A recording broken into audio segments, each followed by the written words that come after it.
I'm going to show you a strategy for creating a nose.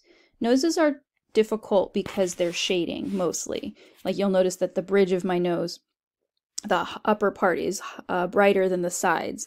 So you know, you could trace shapes that represent the shadows and the light parts, kind of like I did on my eyelid here, if you want.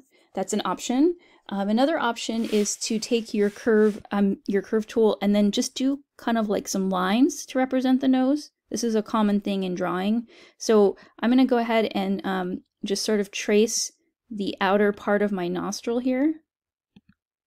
And then when I'm done, I can double click and it'll stop drawing, and I can hit the escape key on my keyboard.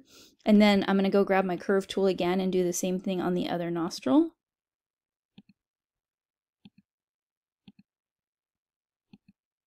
And then double click and escape.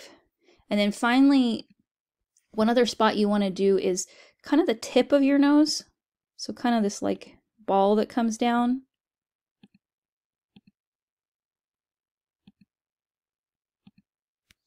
Now, let's say you're not super happy with what you drew or you need to adjust it.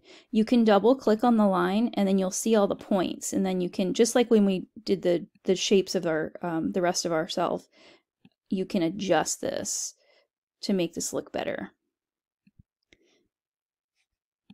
I also traced the insides of my nostrils, as you guys can see right here, and those are pretty important to making your nose look right. So I'm going to go ahead and fill my face with skin tone again, and you can see that I've done my nose now, and it looks okay. It looks like the one nostril could maybe be a little bigger, so I will do that on my next adjustment, but that's the concept. I could also do a line along one side of the bridge or even both sides.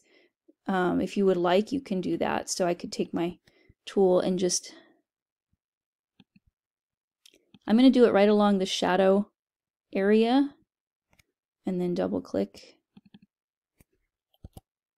So let's take a look at that and see what we think.